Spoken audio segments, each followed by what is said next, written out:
time. Welcome. What happened?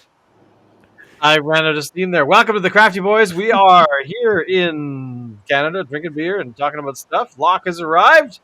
Dave is here. Ellen is disappeared. here. I'm here. And let's drink beer. Woo! Shane, I think your compressor is freaking out or something. Yeah, every time you talk too I would not be loud. surprised. Yeah, if you talk too loud, I can't hear you. Like that. You're going to pull it out. Okay. That's really ironic. If you talk too loud, you can't be heard. It is. All right, so Locke has probably been waiting the longest out of all of us because he's in the Eastern time zone. Locke, I'm anxious to know what you're drinking because we didn't do a show last week, so I'm waiting on bated breath. Well, so I would like to tell you about what I was drinking last week, but instead I'm going to tell you what I'm drinking this week. This week, so a couple of times now I've brought up Spearhead Brewing. So Spearhead, their big boy on the market is the Big Kahuna, and it's sort of an 8% IPA made with pineapple juice. And the exciting thing about it, which I reported when I drank it, was that it doesn't taste like pineapple juice. Actually, it tastes delightfully and refreshingly of beer. Imagine. Yeah. They have sort of a full product line that has this sort of theme of beer tasting brews brewed with pineapple juice. And so when I saw this, I thought, oh dear, has this got pineapple juice in it too? No, it doesn't. This is surprising to me. I bought it on the strength of Spearhead's other work. You know me, I'm not usually a low alcohol kind of a guy, and say the words light beer near me and you're likely to get hit. But this is Spearhead's lighter lager. And if you remember, there was a period where I was saying, okay, craft brewing needs to start to move into territory like Asahi. You know, like something crisp, refreshing, hot summer's day. Well, I can tell you it is hot as Meg Ryan's twinkle in her eye. And this is the thirst quencher, which I think solves that problem, or at least it did last time. Crafted specifically for the moments when a lighter lager is better, lighter on alcohol and color, but not on taste. True. Crushable, crisp, refreshing. This anytime lager is perfect for any occasion. Made with pride and passion in Kingston by people whom good enough is never good enough. We're on a quest to expand the domain of craft beer into brand new territory for you. It all starts here. Drink in the journey. Ingredients are water, malted barley, hops, and yeast. So this does actually comply with the Reinheitsgebot. So here we go. Pouring it out.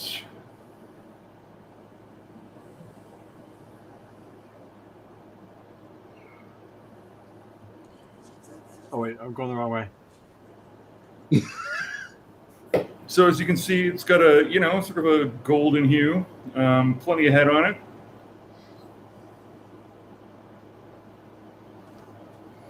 And yeah, that is a heat beater. That has almost no aftertaste. The taste while it's in your mouth doesn't have any of that sort of sickly taste you get out of like your sort of your Coors Lights or your Labatt's Lights or your Molson Lights or any of your junk beer light. It's got that sort of back of your mouth sort of taste of vomit. You know what I'm talking about? Mm-hmm. There's something in there that's sort of, this doesn't have that. This is the first time I had this drink, I actually checked the back of the can to make sure that it didn't have pineapple juice in it. Huh. Not that it tastes sweet, but it's got just a little bit of refreshing tropical kind of vibe about it. Right.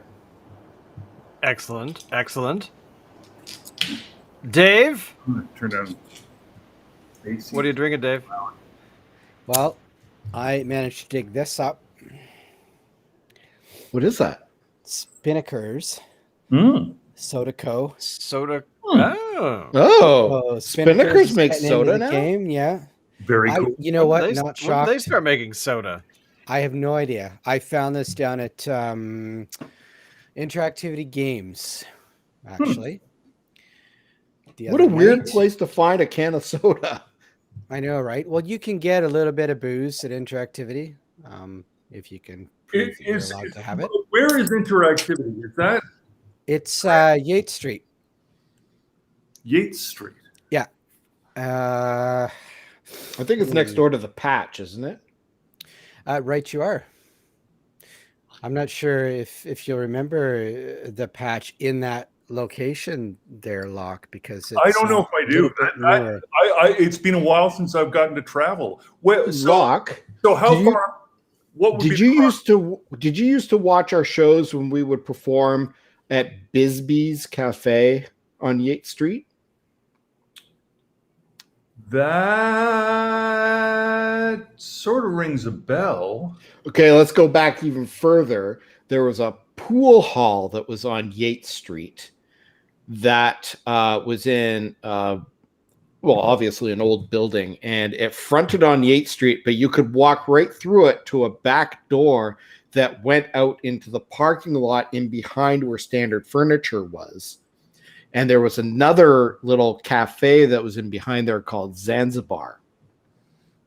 Okay. Oh, I remember Zanzibar, yeah. Zanzibar.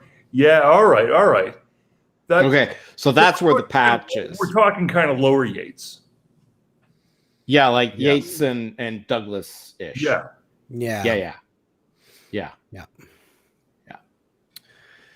Yeah, I can't even tell you what it used to be, Alan. And so what is it, like a retro arcade or something? No. Interactivity is one of the new breed, if you will, of board game cafe. Okay, all right, cool. Mm-hmm. I like those. Yeah. Well, the dude, kind of interesting. The dude actually started as a little hobby / toy shop, if you will. Kind of grown up toy shop, though. Hey? A tax haven. Yeah. Tax shelter, if you will. Right, of course. Maybe. No, the guy, I think he was this big kid, really. And he didn't even have a lot of board games when he started.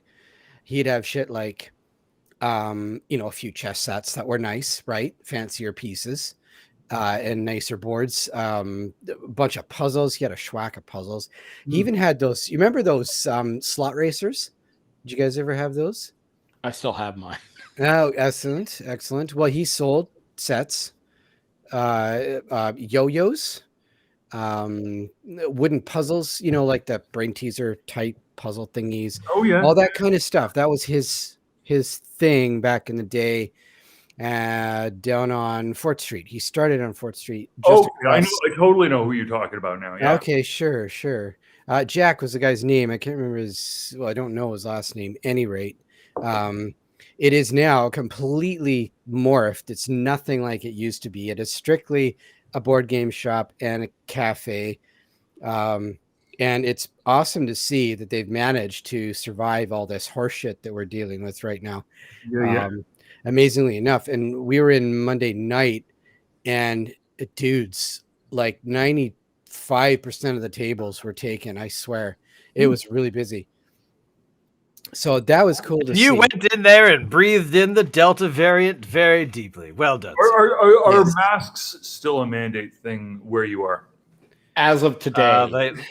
Of last midnight last night, yeah. Yeah. I mean, a lot of shops actually still had a sign saying masks are mandatory in this store. Yeah. So even though they weren't mandated, a lot of places are saying mandatory. But the reality is a lot of the business a lot of businesses wanted this to happen. They for a long time have been incredibly tired of fighting with people, and Yeah. they've wanted a mandatory mask thing for months. And just because of, not necessarily because we need it, but because they need it. And yeah. And in British Columbia, as of the announcement on Monday of the brand spanking new vaccine passport plan, BC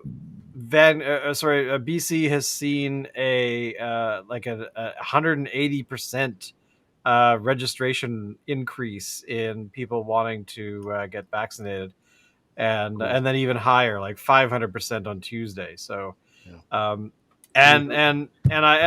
know people that are unvaccinated, and I don't see them that often, but even there have sent me messages saying, "Fine, we're gonna go do it." Jesus. So, yeah. All right, Dave, I want to know how the cola tastes. Yeah, me too. It's nice. It's mellow, actually, surprisingly. So if you were Does to it taste compare like it, cola? well, yeah. Well, it's cola. I mean, there's no denial of its cola-ness. It had a fair bit of head going on there when I was pouring it, but yeah, it's if you chill. were to It doesn't have compare a it, bite. compare it with the Phillips cola. I think the Phillips Cola has a little more oomph to it. Okay. It Really? doesn't make either of them better. I like this one because it is a little more chill and it doesn't quite. You were kick you were you. talking about the head a moment ago. Is it like a Hires root beer frothy kind of head, or is it more of a sparkling sharp kind of head? I think I'd go a little more toward the root beery thing. Yeah. It looks. Now, how does it pretty stack fast, up? How does it stack up with, say, commercial colas like, say, Coke or Pepsi? Or Right. is it similar at all? Or Oh, totally. Yeah. Totally. Yeah. I like I say, it's I want to say it's a middle ground between the Pepsi and Coke, but I don't think that's even right. So it's like RC then. Yeah, that might not be a bad. Yeah. To be Fan fair, though, of it's RC cola. been a long time since I've tasted RC, and I haven't had much of it either. So, What was the root beer companion to RC cola? Didn't they There make was one? I don't know. It was RC cola and something root beer. I've forgotten. Crap, I can't think of what it was called. But there was a root beer brewed by the same by the people who made RC, and I just, what the heck was it called? I'm going to Google. I must find out. Yeah. These guys, just for shits and giggles, actually put the chemical elemental makeup of this thing. I don't know if you'll be able to see it at all. Oh, there it is. That's hilarious. Oh, that is sharply done. Nice. Yeah, right. perfect. I was just trying to see what it had for the ingredients here, Drawn.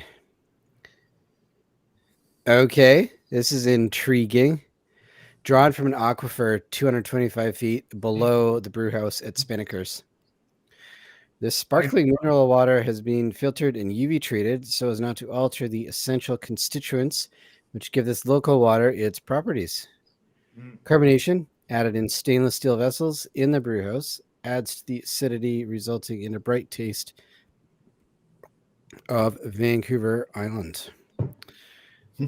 And ingredients: carbonated Vancouver Island mineral water, cane sugar, natural flavor, whatever that is, caramel color, sodium benzoate, which they say preserves freshness, and that's it. So pretty simple ingredients. It's a very simple label. I'm not a huge fan of it, but it's not a terrible design. Yeah. That's sort of it's true of a lot of Spinnakers what they do. Yeah, right. There have been a few absolute winners over the years. That's Spinnakers. The Fog Fighter label is a personal favorite of mine. It's got a sort of a hard to say if he's Spanish or Dutch, but sort of in the Netherlandish provinces, kind of 17th century, wearing a helmet, proper beard, and sort of like that.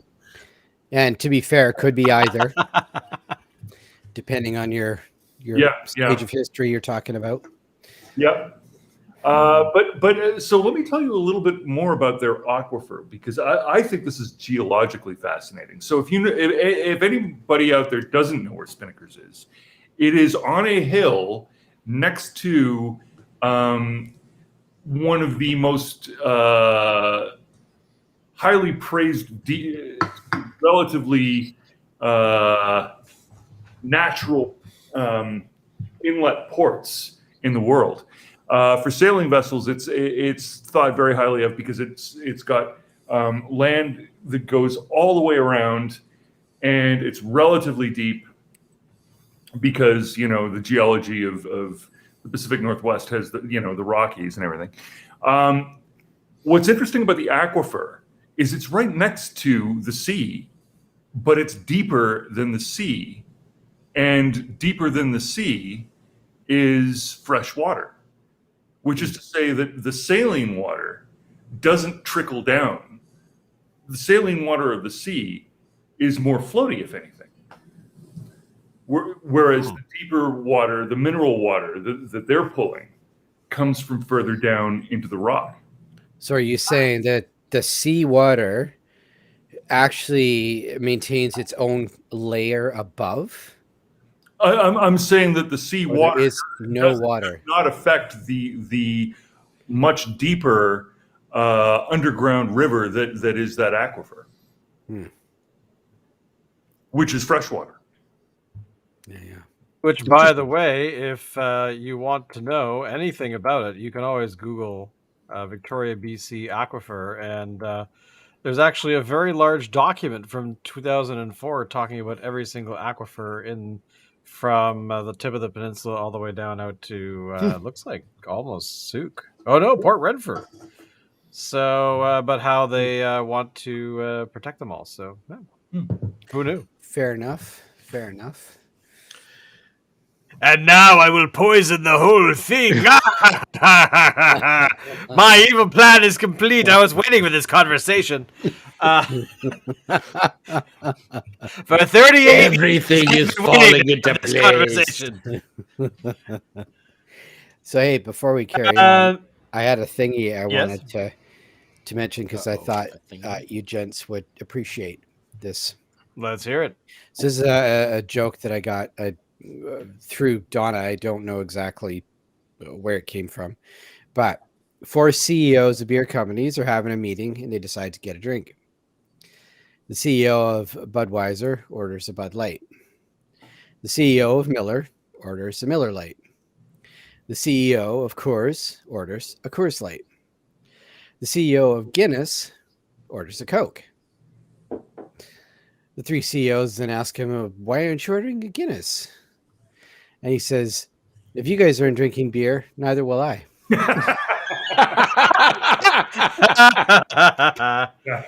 Okay, that was worth it. I thought you might appreciate that. That's hilarious. All right, Shane, what are we drinking? Today we are drinking this fine beverage called the Backcountry Brewing's Come Out to the Coast. We'll get it together. We'll have a few laughs. West Coast IPA. Backcountry Brewing is very good at the pop culture references for our age group. So I have been noting the beers they are making. I don't know how long these beers stick around. I don't think that they're I don't think they come around too often. I just noticed the writing on the side here. It says, strong beer. Welcome to the party, pal. Here's a West Coast IPA brewed with our selected 2020 Mosaic. Yippee-ki-yay. And Well, they left off. I fully They left support off the this mother one. trucker part. Yes, that's right. So I'm gonna pop this baby open. Oh wow! Yeah. Full disclosure, I already Sorry. popped mine open a while ago when Locke was talking. That's okay. But, oh my god, the aromatics of this one are I know, quite right? impressive. So here it is here in the glass. Quite a bit of lacing going on, but not much of a head to speak of in mine. Shane, I think if he gives his a little bit of time. I just poured mine. Yeah. I have quite a bit. But it's sticking to a the good head on an glass. It's IPA. like, thick like oatmeal. I'm liking it. It is actually quite. Look at that. That's quite. Look at that. All right, here we go. Smells great.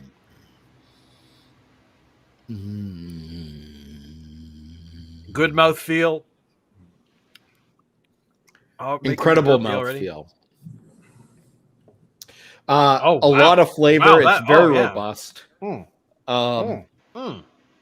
Yeah, this is quite enjoyable. Hey, Locke, come out to the coast. We'll get together. We'll have a few laughs. But wow, that's a really good one. This is almost on a this is almost on a Superflex level. Almost. Wow. Almost.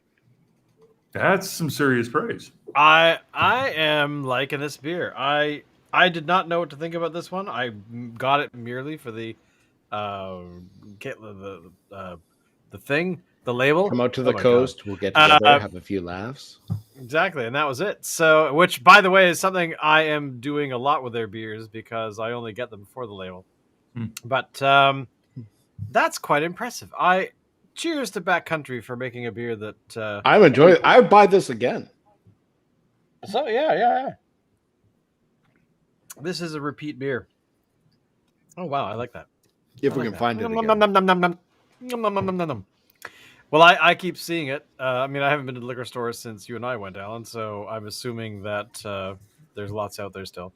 Well, and good news, Shane and I got together a couple weeks ago, and we actually went to the liquor store together and went and got the 6 of the same beers so that we're good for the next month and a half.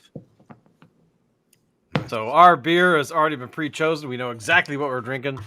And you guys won't know until we pop them open. So there you go. Nice. But so it was speaking of getting together. I was in Victoria for. I was supposed to be there for only a couple of days, for a family wedding, and then it turned into a three additional days of basically reviving an SUV that's been sitting in my parents' driveway for about 5 or 6 years, which is hilarious because this particular vehicle, when they got it back in 2004, has a recording device just sort of up in between the 2 front seats. And my parents didn't know it was there, apparently. So I remember using it quite often. And so sure enough, I started playing back all the, I think they're called audio notes in vehicle speak, according to the manual.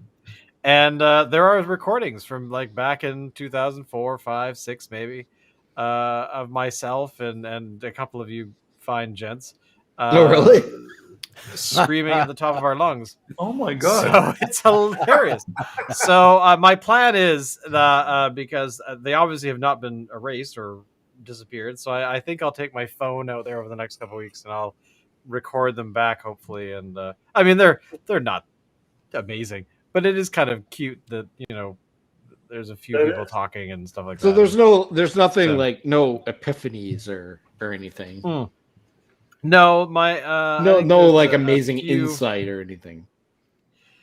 No, not really. No, I think there's the longest one is something like, "Oh my God, we're all gonna die," something to that effect. That sounds like something it is kind Dave of amusing. Would say. Yeah, pretty much. Yeah. So hopefully I can recover them and be able to play them maybe here. You never know.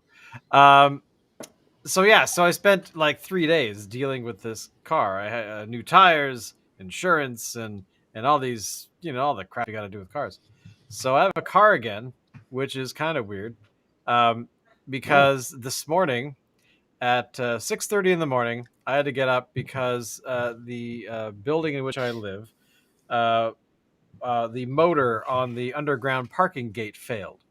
So the gate was stuck in an open position. So yesterday I sat outside for 4.5 hours or so until the security guard got there, and then had to relieve this individual at 9 o'clock this morning. So at 6:30, I decided, hey, we should go grocery shopping because Save on Foods opens at 7 for some reason, and so I did that. But the first reaction was to, okay, I got to get a car. I got to go do like I completely had forgotten that we had this thing sitting in our parkade, and so my day was made relatively easy, at least that particular part of it, with having a car. It's really weird. I don't get it. I haven't had a car for like 5 years. Wow. And now you have the behemoth. That is true. It is a gas guzzling behemoth, and I intend to guzzle gas. So Right. I've got to make up for all these years of me trying to be all environmentally friendly and stuff. So Right. fossil fuels, yeah. What exactly is it again? It is a 2004 Chevy Trailblazer. Okay. So basically, it was sort of, I think it was created sort of that height in the 2000s of the SUV craze, as I call it, Yeah. like when everyone was buying SUVs, and then people were like, "Oh my God, the gas is just being destroyed." So yeah, What I don't understand, what genuinely vexes and surprises me, is that the latest crop of vehicles on the road all seem like they're twice the size of a comparable vehicle from 10 years ago. And in an age where everyone's increasingly concerned about fuel economy and not destroying the environment and all that, why are the cars all becoming so big that you can't, like, I live in a neighborhood where the roads were probably built wider than they needed to be initially, but literally, in order to get down the road, people take turns driving up on the sidewalk because of the size of cars nowadays. Wow. Part of it is that nobody, almost nobody drives a normal sports car anymore. Now they have, a Porsche Cayenne, which is an SUV version of a Porsche. In my neighborhood, there is an SUV version of a Lamborghini. Now, I got to tell you, if you were going to buy a Lambo, you're not buying it for any reason at all except for two things. One, raw speed, and two, looks. So why are you buying a bloated, fat version of that looks stupid and doesn't go fast? What is the point? So yeah, no, I am genuinely confused about all of that.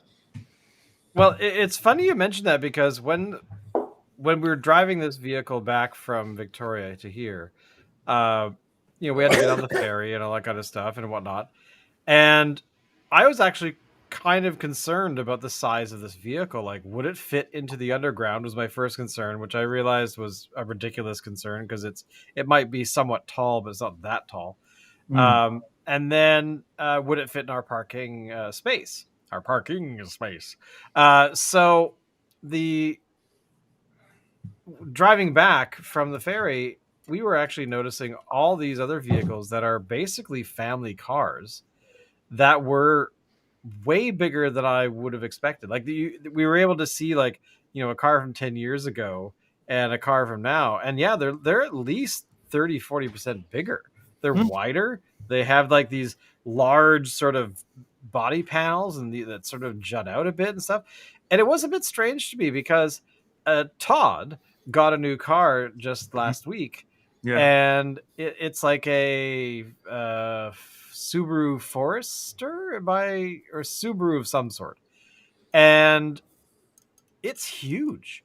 And then I realized when driving my parents' car around a little bit, again, another vehicle that's a lot larger than I would have expected it to be. So, yeah, I think you're right. There's a trend of all of these vehicles getting much, much bigger than they used to be after post SUV craze.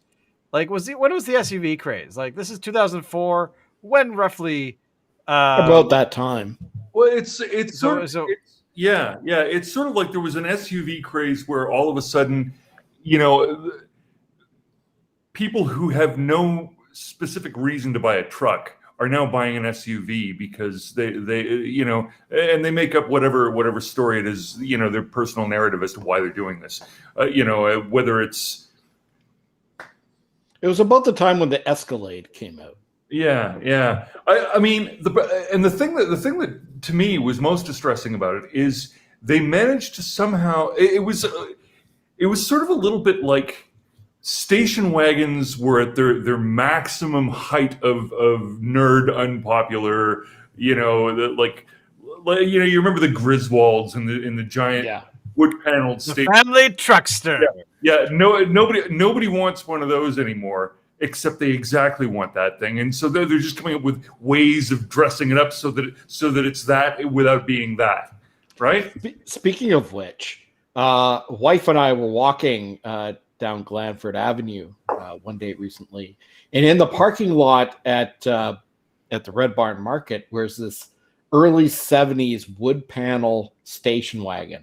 If you actually had one nowadays, I'm sure that's actually gone all the way through Oh the yeah, time tunnel to, that thing was hot. Super cool. That thing was hot. We were totally eyeing it, and I mean, maybe not this particular one. It wasn't in the greatest shape, but if you could find one that was in great shape, man, I would love to have something like that. I would love to get something like that and then convert it into like a hydrogen car. That to me, have these large the humanity. Exactly. All these large vehicles that you're like, why did anyone build that? Like 1978 wasn't that cool. But convert them and modernize them, because that's the one thing about this damn vehicle is that I had to take it to our friend of the show, David Corey, out to I took it out last week to see him, and he plugged it into the computer thing he's got there. This $20,000 machine, and it told me exactly what was wrong with it. It's like, these things are broken. This thing is broken. They talk to each other, and it makes your gas fuel mixture work or whatever the hell. Yeah. So, where if it was like a 1980s or no, a 1960s vehicle, you'd be like, I don't know, turn the thing and it'll see if it works better, like that kind of stuff, right? A 1960s vehicle, the way you fix those things is you get the moving parts moving, and then you adjust like things here and there, and you listen to it. It's like tuning a piano. Whereas what you just described, that is sort of like from the 90s on. You can plug it in, and each of those components has a tiny little, even if it's a Commodore 64 or less level of brain, it's still like, oh, this is my status report, and they all have their status reports, right? Yeah, I mean, if you've ever watched someone who's really good at fixing cars fix something from the 1960s or earlier, that is like, it's fascinating to watch just in its own right, even if it's not your car. You know what I mean? Sorry. Pause for a moment there, Dave. Or Locke.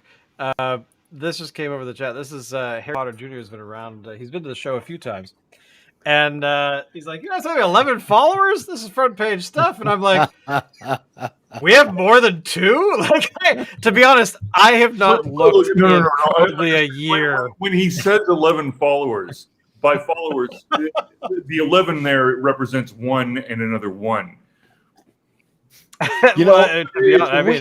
We may only have 11 followers, but if we ask them to drink a bunch of Kool-Aid, they'll do it. know? That is true. I mean, they're Here's some Kool-Aid. Please drink this. solid followers. I am, to be honest, I'm shocked that we have that many people actually follow. I'm actually going to look. But that's just on Can Twitch. I tell who they isn't are? it? That's not really our model. On Twitch, anyway. yeah, specifically. As we all know, it's not people who are following us. We're following them. That's right. They're not locked in here following us. But to be honest, to comment about that Harry Potter, I haven't looked in probably a year, and whatever. We're not making money. We're not doing it. We're doing this for fun. So when it's not Harry really a Potter big deal. Jr. But I'm says, kind of surprised we have that many. when Harry Potter Jr. says that this is front page stuff, do you think he's being sarcastic? Is he surprised that we have 11? No. Oh, wait. There he goes. He's like, no. He's not kidding. He's not being sarcastic. Right. But I mean, that's the reality. I mean, this is the thing about free entertainment on the internet. We have four things going against us. Me, Alan, Locke, and Dave. A bunch of white dudes drinking beer online. We are free. We don't. We don't have. We need somebody in a bikini, is what we need. Well, Dave, take off your shirt, man. I mean, that's the thing. Here's the thing. Twitch is definitely. Yeah, exactly. I know exactly what you mean. I mean, here's the thing. OnlyFans, who's definitely not our audience, was banned. Announced the other day that they're banning pornography and lewd. They content. apparently have backtracked on that today. Exactly. Less than 48 hours later, they're like, yeah, we just actually checked, and that's like 99% of our customers that pay us to be here. So yeah, we're not gonna. Yeah, just forget we said anything.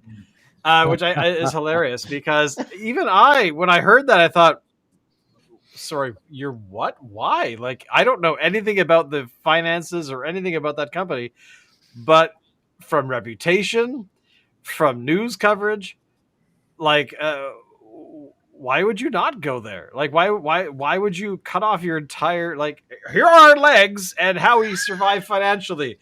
Get the chainsaw, Bob.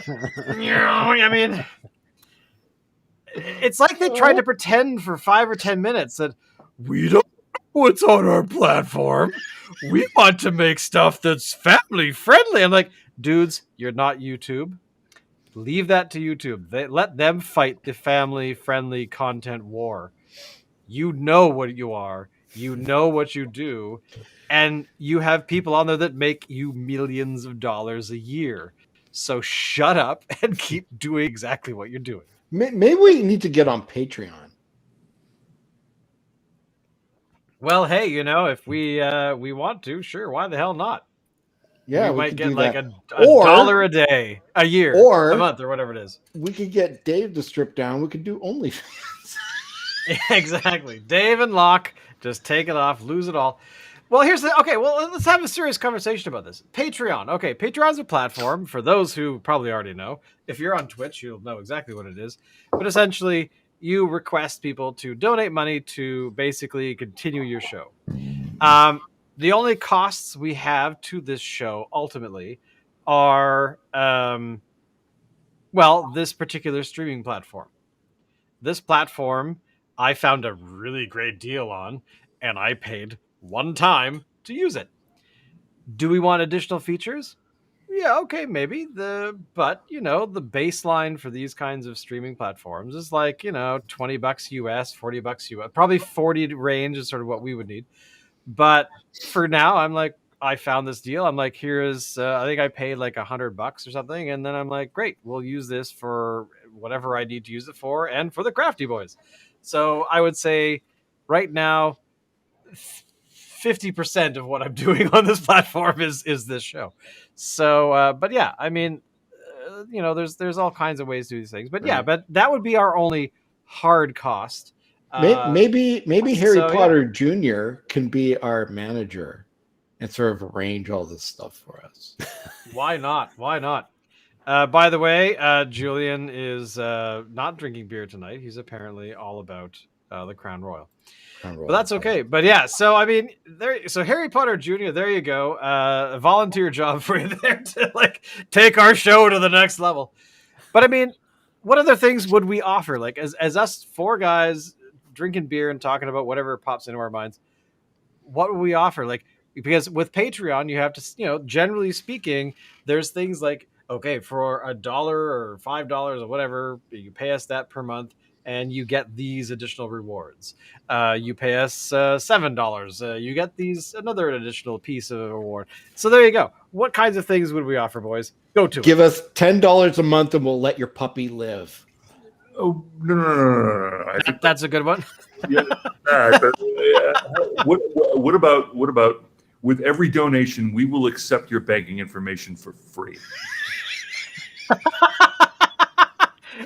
If you just give us your banking information and your banking password, your rewards will triple. Well, here, but this is a good point here. So on Twitch, there's this thing in the chat system where you have these emotes, which essentially are animated little emoticons and things like that. That's huge on Twitch. People love that kind of stuff. And then, but I had not heard of this. Personal vids for talking random stuff. That's actually not a terrible idea. Because here's the thing. Except for this, that I already have a job. I'm not doing this because I'm looking for a job. I'm doing this exactly. Well, that's the other consideration. Wednesday night. But here's the other option, the point is that there's this platform called Cameo. Well, actually, Harry Potter Jr. has actually clarified exactly what we would need money for. Our beer costs. So there you go. So yeah, bang on, sir. But essentially, what's going? What?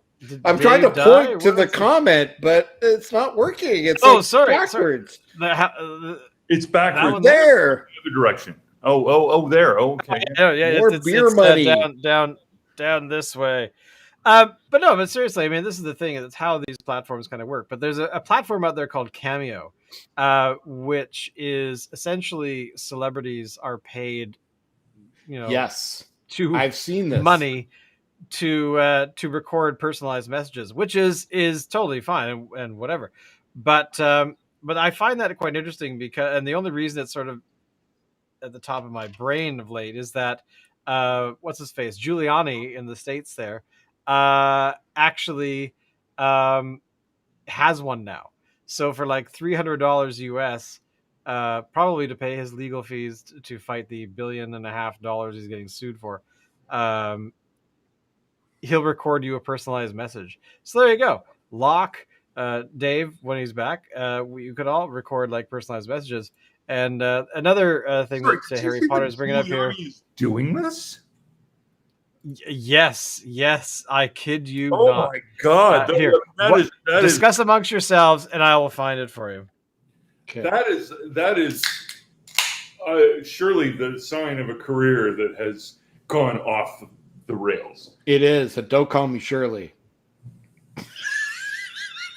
So here we are. So here I'm going to share my. I'll share my screen here. So basically, this is what these things are. So this is the Cameo platform, and you'll see that there's like a bunch of famous people here. I mean, who do I recognize? Alina Headley, she's an actress. I'm assuming I don't know who any of these people are. Oh, this girl I've seen her on that show, Sex Education. That guy from Game of Thrones. So you can get Brett Butt. You can so what you're saying is you can get personalized messages from Dave. Seriously, Dave Mustaine? Oh my God! What? Hang on! I just found my hero right now. Let me go back here. I thought it was me. Share this.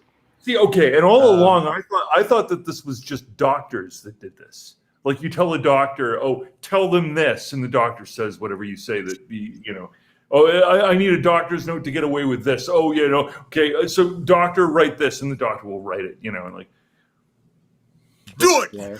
Woo! Okay, so The Nature Boy Ric Flair, the 16-time World Heavyweight Champion, the original limousine riding, jet flying, kid stealing, wheeling dealing, son of a gun, announcing the fact that I'm available on Cameo.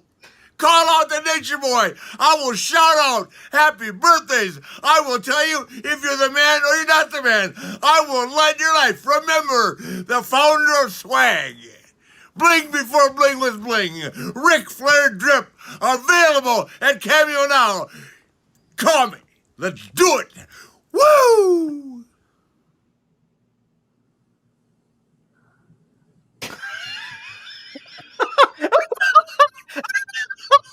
oh my god, I laugh because I think that is just the. I thought Coolest about thing I've actually ever getting seen. one as an Oh my intro God. to the Crafty Boys for this thing, where we could actually pay somebody. It's not expensive, like it depends on the person, but you can get like some sort of an intro and play it before the start. You know, there's this one thing, a show that I watch on YouTube called the Game Room Dudes, and they had this one. It was Hacksaw Jim Duggan who gave an introduction to the Game Room Dudes show, and then they go into their show. I thought it was kind of cool. Nice. So okay, I have found this one. So here you are. This is for you, Locke, so that you can see this. This is not a joke. This is real. So here you go.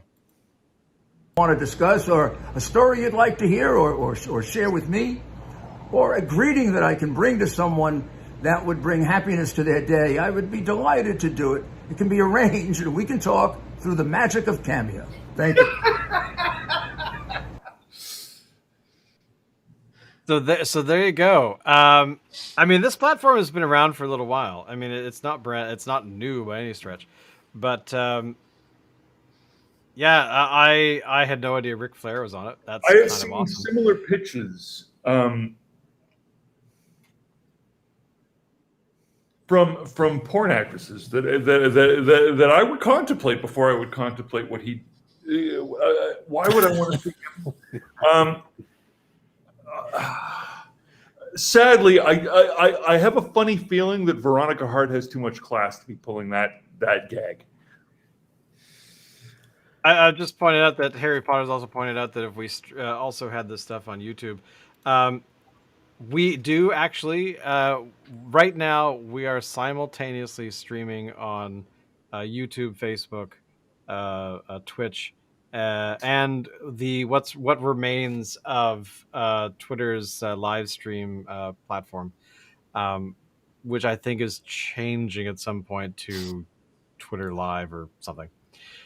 But I mean, the reality is, I mean, here's the reality is that we don't have a whole lot of time to spend on this show, but the Patriot Idea is actually something I have kicked around a little bit in my mind, and I know that we've talked about it before. You know, so that we could spend. I mean, Locke is not this. Locke, you're doing exactly what you need to do, man. But if we ever wanted to, like, at least, But the rest of us cover beer money- losers. yeah, the rest of us losers could use more money for beer. I think that's a hard cost for any show that talks about beer. But yeah, I mean, the reality is, who wants to see our faces all the time or more? Well, maybe, you never know. But to your point, Locke, what did you say? Who's the person you just referred to as being too classy for Cameo? Veronica Hart? Veronica Hart. Let's see. Veronica, Hart, right? Yeah. Let's see. Veronica Hart. Keep talking.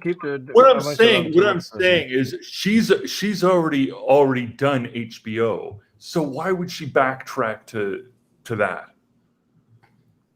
Well, the reality is that a variety, like a lot of people use this for generally. Look. What I'm saying is Veronica Hart was the porn actress that was the porn actress. Like, she could actually act. Yeah. And that's what made her special and different than all the other ones. Nina Hartley, I've met, love the woman, think she's super cool. Her deal was never really acting. If you've seen Bubbles Galore, you'll see what I mean. But what I can tell you is that if she did that, she'd do it with integrity, right? She would do, True. Check it out. Is Nina Hartley on there? I already looked her up after you mentioned her name. Hello there, Landslide 60. Welcome to the show. I'm so glad you're here. And we're talking about right now about how we can make our show even cooler. I'm not sure if that's even possible, but hey, if you have any suggestions, please do let us know. But yeah, I'm just looking at this platform right now, just kind of looking around at who's on here. And there's a lot of people that are doing it to support some sort of causes. So you're talking about like where's my share thing again? But essentially, you can have the money doesn't necessarily go to you; it goes to somebody else. I had a suspicion. Harry. But I mean, this is the reality: is that these kinds of things are. These are people that are doing this not for themselves. The money goes to some sort of charity. Ric Flair obviously is doing it for to make a bit of dough on the side, whatever. But you've got all these people that are, I guess, I don't know. It's kind of weird. Like, some of them are fairly young, so it's people that I would probably not know. But I would suspect that probably a lot of them are doing things like this here, the Cameo calls. This is a relatively new part of this feature, where you actually get like a phone call with the person you're interested to talk to.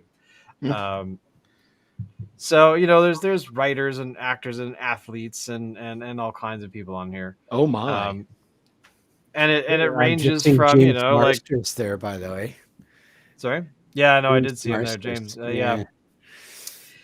Kevin Conroy, the voice of Batman. That's kind of cool.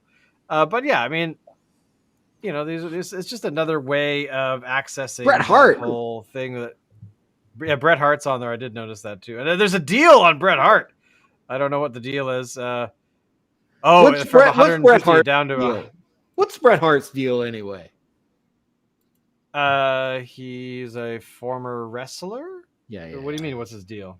Well, you said there was a deal. Not the same. It's not the same deal as what we did with Vince McMahon. $112 instead of $150. So okay, there you go. He's got a sale. He's having a coupon day. He's having a coupon day. But I mean, I think some people get a kick out of this. I have friends that have had messages from famous people recorded for their birthdays. Here's the thing: like if you're a celebrity and you sign on to this service, the first thing that you got to get over is if you're a celebrity, you assume that you can't show weakness. You're a celebrity. You're a real celebrity. You're a real celebrity. If I do this, there'll be a flood of people looking. Won't there? There will be a flood of them, right? Hey, look, you can talk to just Donald sign on Trump and it's Jr. sort of like wow. Watching it like no. I don't care. I don't care who. Right. Now there's also the reason I found out about Cameo specifically was because of I read this article about Cameo, I don't know, a year or two ago, and it was a dog that was a pug called Puggy Smalls. And I just looked up Puggy Smalls, still there. But yeah, you can get, and zoo. I've actually, now that I'm looking at this in a little more detail, there are zoos that are getting into the act where you get a video call with an animal from their zoo. Wow. So, it's just that weird thing where that whole celebrity culture part it's being litigation over intellectual property rights going to the animals being so enticed to provide their intellectual property to the internet, if you can believe it. But yeah, that has happened. There have been actual cases on that. Well, I'm assuming you've read the one about the I've forgotten what type of monkey it was, but it was a primate that The cat. Yeah. the macaque, that took the camera from the photographer, took a snap or two, and then not the photographer's intellectual property. That's the macaque's intellectual property. Huh? Exactly, and it went on and on and on and on and on and on. I think it was being funded by PETA or whatever, where they were basically talking about how the rights of this animal should be respected. The copyright, of the animal should be respected. And I do believe it finally was settled by a judge who did say that, copyright can't be owned by an animal. It must be owned by a human being. And then I think it was appealed and it sort of continued on a bit more. But essentially, basically, at the end of the day, it was like animals cannot hold copyright. So, yeah. And the problem actually stems from the literacy of the animal to make them potentially a proactive litigant, because the problem is appearing on behalf of the animal. It's not clear that you have standing. That's where it really falls apart. Exactly. It's like, hey, monkey. Did they ever name this thing? I don't even know. I'm here to be a representative in the court here, blah, blah, blah. Do you understand the situation you're in? Are you throwing poop at me? Like, there's no way the animal is going to know. But yeah, exactly. Here you go. Just give them the pictures of their enclosure and delete the digital forms, which I think was probably on the docket for that particular thing, because that case went for a while. Like, it was not just like a 2-month thing or a 6-month thing. It actually went on for a few years. And I think it also pretty much bankrupted the photographer. At least I remember reading that he was suffering financially because of it. But he was insistent on defending his copyright, which more power to him. And I suspect that if he won or did win or is going to win or whatever the situation for the case is right now, that what a stupid PETA should pay. Can you consider the amount of remuneration he would have received had he decided to ride the opposite direction and go, you know what? Yeah, monkey's got the copyright. How much business would that bastard be doing on the basis of the number of people who were excited about this case, who thought it was interesting, who are animal rights people, not because they've thought about it, but because emotionally it gets them right here?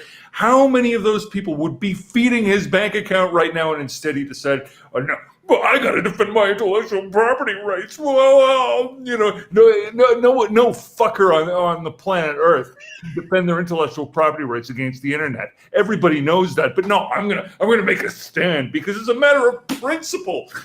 Fuck's sake.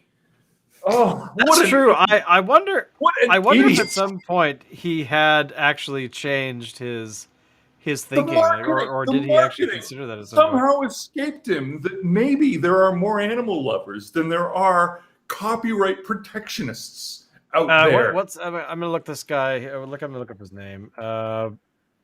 Monkey copyright. I don't even know. When you say it that way, it's monkey copyright. Yeah. So why would you write about? Okay, this is actually what it's that called. That would be a great monkey punk selfie name. Copyright monkey selfie copyright dispute. So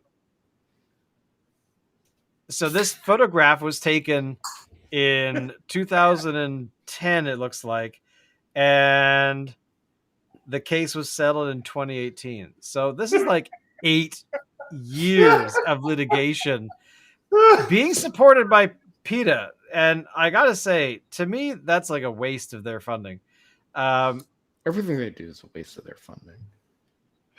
So it basically ended that the photographer David Slater is his name.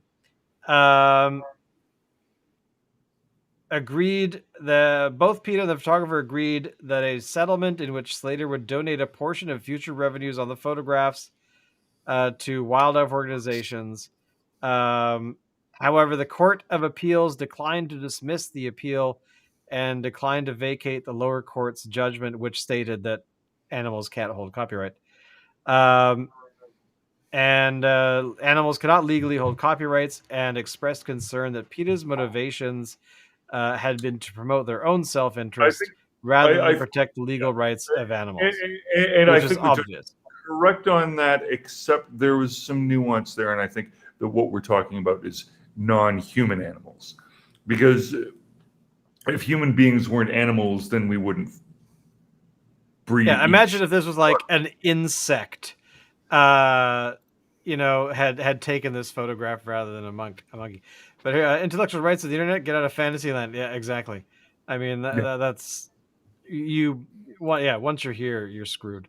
I mean, there's so many photographs. Fantasyland. Well, exactly. I mean, even photographs of me that I've found online, right? They photograph. But even photographs that I have taken online, I've found in other places that I know I never authorized it. But the reality is, if you can't afford to defend your rights with copyright and that sort of thing, then you're screwed. It's like patent law, where patents in various jurisdictions are only as valuable as your coffers in order to defend them.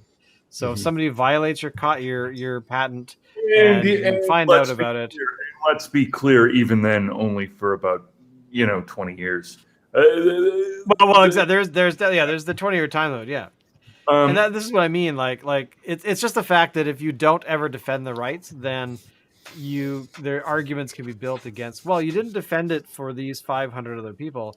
You only went after this person. But ultimately, what you got to recognize is the copyright was invented ultimately by a man in the business of selling images.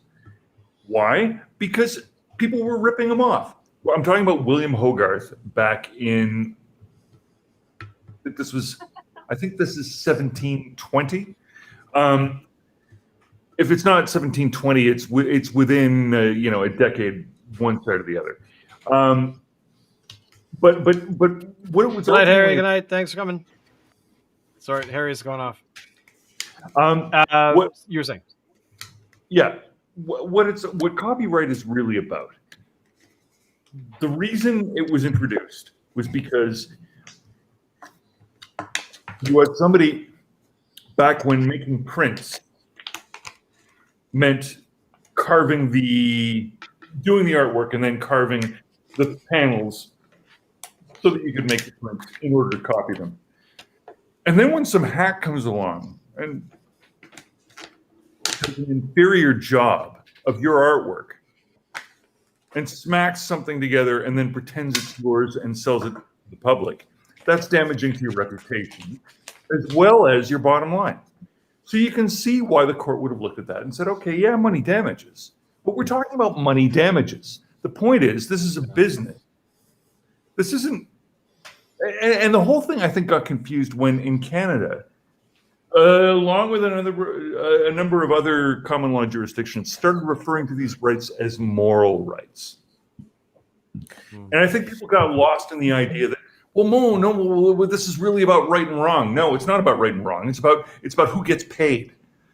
And at the end of the day, if you don't understand that in the digital realm, in the age in which we live, you can replicate just about anything. Actually, hold on. I just replicated my screen, right? Yeah. Like it's that easy. When it's as available as that, do you really want to fight as hard as all of that about how whatever it was generated, or do you want to be surfing the wave of the popularity of whatever it is that people have suddenly, for some unforeseen and probably stupid reason, decided to fixate over? I'd surf that wave. That's a bet. Well, I remember Well, exactly. I mean, I remember back. This is going back a few years, like maybe 8 or 9 years. Um, and YouTube was maybe 5 years old at that point, and I just happened. I think I was in the mood. This is before I subscribed to Netflix or anything of that sort of streaming services because they didn't exist at that point. But I remember searching for Ghostbusters and finding an HD copy of Ghostbusters, like the full film, on YouTube. And I remember going, I'm going to watch this because but that copy, that particular video was on YouTube for at least an additional 5 years. No one reported it. The copyright holders, whoever the heck owns it, didn't ever complain. So I was just kind of excited about the fact that these films were showing up that you could see. And then of course, the copyright holders eventually figured it out and started, wanting to, the ID system, all that kind of fun stuff got more advanced. But then another thing happened. Turner, Warner, whatever they're called, and a bunch of other companies, CBC is doing this as well, are dumping old content from their catalogs onto YouTube for free.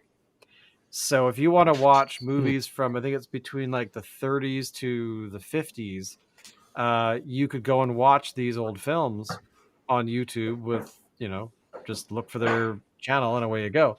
CBC, there's a project called Encore that is posting CBC or Canadian created TV shows and stuff from, I don't know, the 90s right now. Not the Beachcombers, which makes me really angry. But these shows are just being dumped onto in both languages if they're available, and you can watch them for free. So if there's a show that you like that the CBC created at some point in the past, which there's a few that I remember and I recognize the logos and things, but my favorite, of course, being a show called This Is Wonderland. Which is a show that came out in the 2000s, I think 2005 or 6 or so. And it's a show about lawyers working out of City Hall in Toronto. So it ran for about 4 seasons or so. It was quite good. We didn't get the last season, I think, so that's actually on our list of stuff to catch up on. But Locke, you'd love it, especially since I think why do I think that George F. Walker created it? But anyway, but essentially Canadian playwright who's been around for quite some time. So, but yeah, my point of bringing all these things up is that the idea of copyright is evolving, being pushed by the content creators. They know, or at least my assumption is that they know that there's no more market for shows that were put on 30 years ago. So they're just dumping them online, putting, the typical ads you would see on YouTube and getting revenue that way. Here's So the to support what you're saying, Shane. Here's my experience when I was a program director at a movie theater. right. What I found was basically this: that every filmmaker likes to think of their film in terms of the budget that went into the film. Right. When you look at the overall economic procedure of making and releasing a film, what you need to understand is that the marketing budget is at least twice what it costs to make the film. Otherwise, you're not in business. That's a hobby. That's not a business. Yeah, I actually there's I was just watching a couple of days ago a little short documentary about a couple of Canadian actors that had been trying to break into Hollywood. This is like 20 years ago. But that was like mainly their discussion was that these artists Canadian went in actors, thinking, Canadian actors breaking into Hollywood. Yeah, exactly. The Hollywood run by other Canadian actors. Exactly, yeah. But that was basically their discussion was that they went in with this, the starry-eyed, we're going to write a great script, we're going to do these sorts of things. This is I think at the time this was made, it was about 5 years after Good Will Hunting, and they were talking about how they were trying to find funding. They got the funding, and then they realized that they had focused entirely that the funding was going to fund the production half of this film. They had not planned on marketing, and they were rudely awakened when they were in Hollywood, being like, well, you can have $10 million to make a movie, but your budget's going to be $20 million because you still got to market the thing.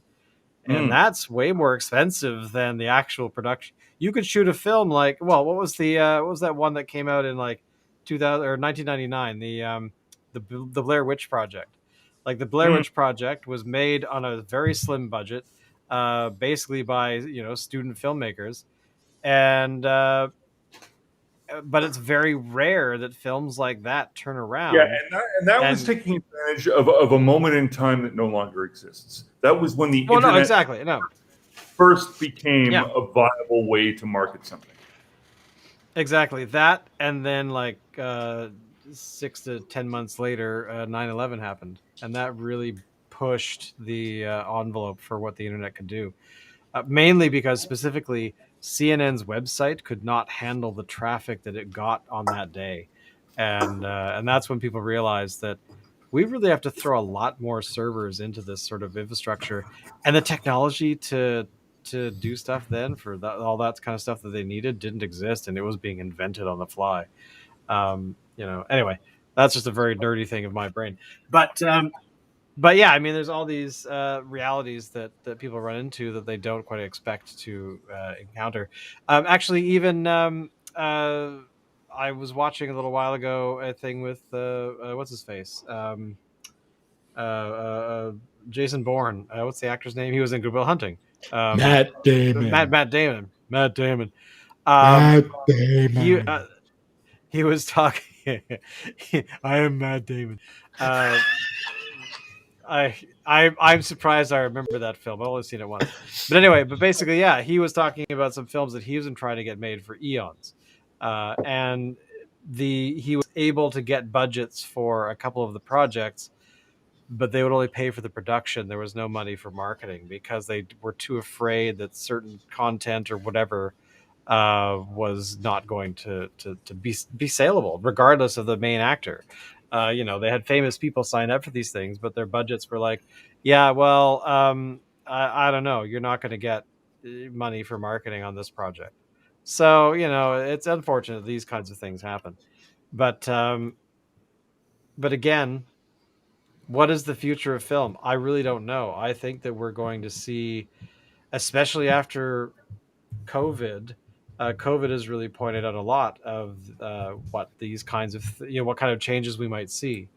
Anyway, this is sort of one of my little pet projects in my head, because I'm actually very interested in what the Black Widow film that came out recently is going to do, because they have released it in a way that was not in the contracts of a bunch of the actors, and now the actors are suing Disney for basically violating the contract, and because they were basically going to make additional money from theatrical release, which it kind of did, but they also at the same time put it online. So anyway, blah blah blah. It's very interesting to me, and I blame Dave. So anyway, we've been streaming for like an hour and almost 15 minutes. So we're going to go to bed now because we're old, and that's what we do at late at night. And I'm out of beer. And Dave's or Alan's out of beer. I'm out of beer. My beer was just absconded with by the peanut gallery, so the last remaining dregs that I had. But thank you all for coming. Locke, again, thank you for stomaching it out on a Wednesday night, because you're much, much later than we are. And Dave, keep drinking that cola, man. Keep drinking that cola. And as always, Alan, take us out. I don't hear anything. No? We can't leave until we get the clapping. All right. There it is again. I don't. Let's just get out of here.